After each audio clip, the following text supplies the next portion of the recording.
What are you doing in this video? You don't even like ice cream. I love ice cream, but it is getting crazy expensive. So I've had my eye out for an ice cream maker for a while to maybe try to make it at home so I can get a nice, good quality ice cream at a lower cost. This is a Kenmore in-freezer ice cream machine. I have been testing it out for about a week now. I've made several batches of ice cream with it. I will be reviewing it on a scale of 1 to 10 in each of the 4 following criteria. Effectiveness, how well does it do what it's supposed to do? Ease of use, how difficult is it to work? Durability, is it a piece of junk that's about to fall apart? And finally, cool factor. One of the biggest appeals of vintage appliances is always how cool they look. Let's take a look at the unboxing, and when we return, I will be making a recipe from the original instruction booklet for lime sherbet, and then getting right into the review. You can't even eat ice cream. The box is in decent condition, I guess, considering how old it is. Here on the side, we've got instructions for how to use it. Just a little bit of graphics on this other side. It was shipped to Sears in Columbus, Ohio. There's still this little yellow tape. Not anymore, I guess. I would like to preserve the box as much as possible, but these staples they're in it to win it. Well, tearing the box up. Survived since the 1980s, but it can't survive me. All right. Oh, it's raring to come out here. Got the booklet. This looks like the main dish. Okay, the neat little bowl. This top just sort of locks on. It smells kind of musty. Please wash canister before using the first time. And you just got this plastic paddle in there. Plastic feels like it's in good condition. It doesn't feel brittle. Let's keep digging in here and see what else we pull out. Okay, that thing. That's what we've got left in here. This looks like the electronic component. Definitely kind of dusty. I'm gonna wash this all down really well and let it air out before I use it. Okay, Pearl. Cat interruption. Okay, sorry, the battery died and now the cat is interrupting. Excuse you. All right. Just a little bit left in the box. What is this? Metal piece, some sort of gear. Okay, that's it. The box doesn't have like a musty or mildewy smell very much. Well, I say that and then I start choking on it. Okay, I'm going to try to put this together real quick. I need to wash everything and let it set and air out for at least 24 hours, then maybe come back and wash it again. Let's see if I can just assemble it. It doesn't look too complicated. Attach mounting bracket towards back of wire frame as shown. Not too difficult, it's just something you gotta get down the first time. Put that in. Then this gear goes onto the hex shape on top here. So this part here, the square going into this here on the ice cream motor.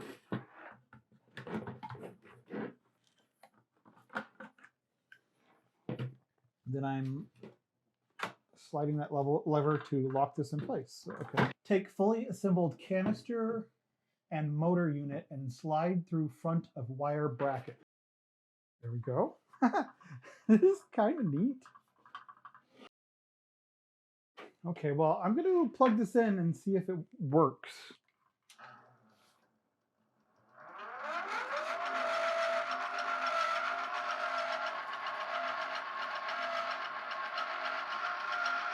I'm going to clean this up, wipe it down, sanitize everything in this vicinity.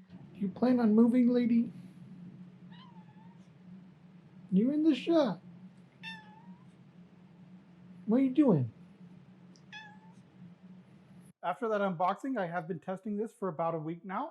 I have made the vanilla ice cream recipe from the original instruction manual. I've made an orange sorbet recipe, and now I am making a lime sherbet recipe.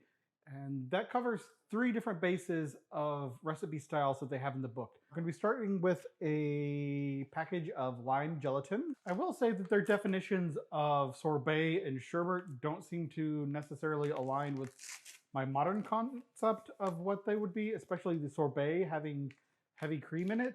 Seems a little bit weird. 1 cup of boiling water into the gelatin. Whisk to dissolve. We're adding half a cup of sugar, 2 tablespoons of lemon juice, and 3 cups of milk. Let this set in the refrigerator for about an hour, then put it in the canister and process it. While that's cooling, let's get right into the review. Starting with the vanilla ice cream, which is the most basic recipe you can get. For this recipe, it took about 3.5 hours to get a good soft freeze. At that point, the motor on the machine started really struggling to churn it further, so I transferred it to another container and let it freeze to a hard set.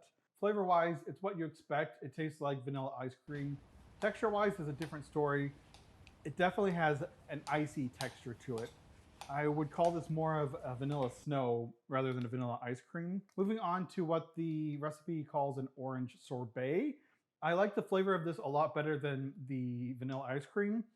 Something about the orange fruity flavor works better with the icy texture. It doesn't subvert expectations as much as an icy texture with the vanilla ice cream flavor. This one took just about 3 hours in the freezer to get to a good texture. So that brings us to the effectiveness rating. On a scale of 1 to 10, I'm giving this a generous 3 for effectiveness. It takes a lot longer than it says it will to freeze anything into something resembling ice cream. And at best, it just resembles ice cream, kind of. This does a really good job of constantly churning and incorporating air. I will give it that, but it does not freeze quickly enough nor churn hard enough to get a nice creamy texture. Most of the freezing action is relying on heat transfer through the air. You can see this part that sticks down. There's a fan that circulates air around and blows it onto the ice cream canister, which is all a great idea in theory, but it just doesn't work effectively at cooling it down quickly and doesn't have enough churning power to really get a nice creamy texture. For those reasons, I'm giving it a 3 out of 10 when it comes to effectiveness. Now let's talk about ease of use. It is a little bit fiddly to get this piece up in there and locked. And depending on your freezer setup, it can be really difficult.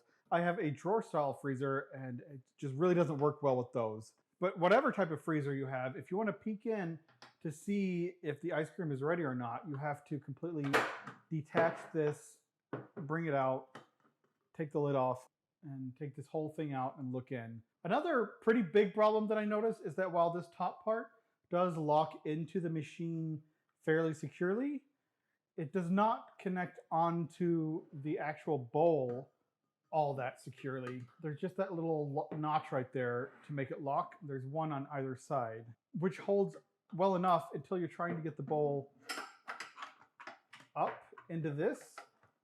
Again, which just takes some finagling. Okay.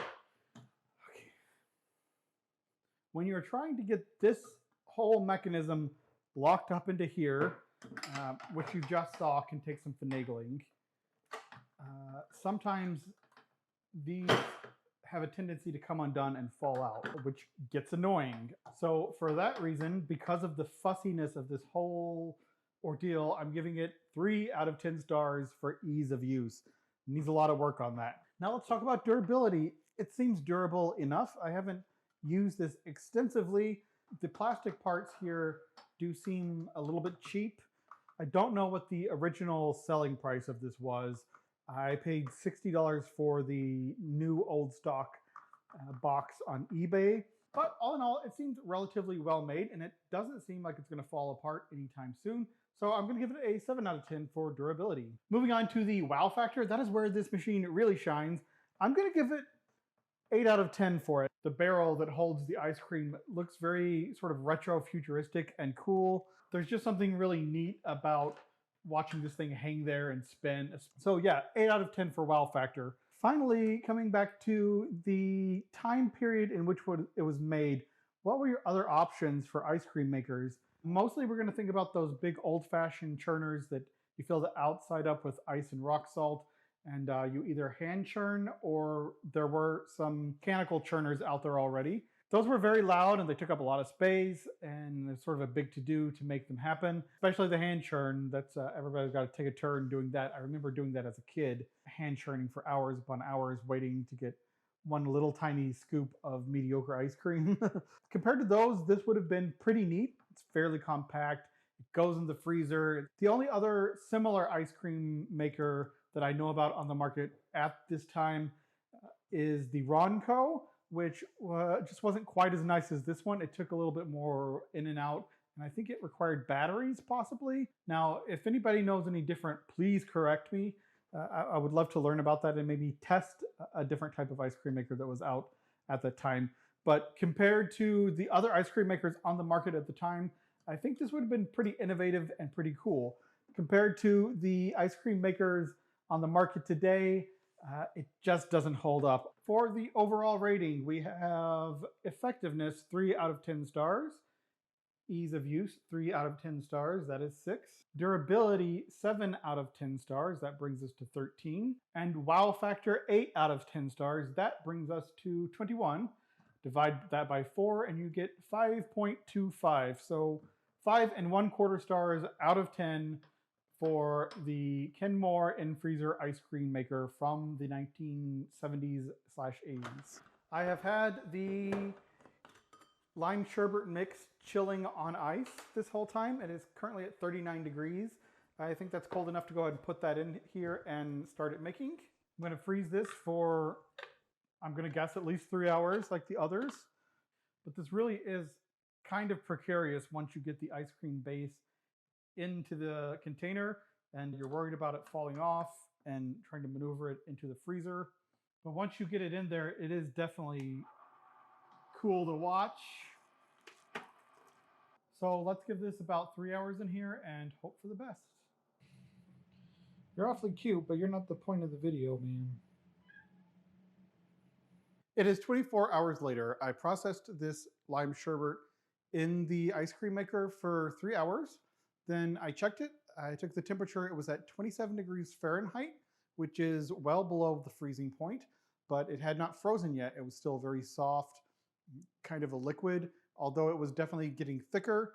But due to the nature of ice crystals and air pockets and fat, in a more complex way than I can explain, you have to get mixtures like this a lot colder for them to solidify into ice cream. So I took it out of the maker and put it in a Tupperware container and froze it after that. And that generally is the standard process for at-home ice cream makers. Texture-wise, this is still a little icy, but it is much improved over the other recipes. So the addition of the gelatin in this really helped to give it a creamier, more consistent, smoother texture. And it tastes like a classic, really delicious lime sherbet. By far my favorite recipe so far. So much so that I'm going to keep this in mind for future recipes if I test more ice cream makers. And you could use any flavored Jell-O as the base for this. That's all for today. If you know of any other vintage ice cream makers, I would love to hear about them. Maybe I could test them out. If you've liked the video, please give it a like. Thank you so much for watching, and I will see you in the future.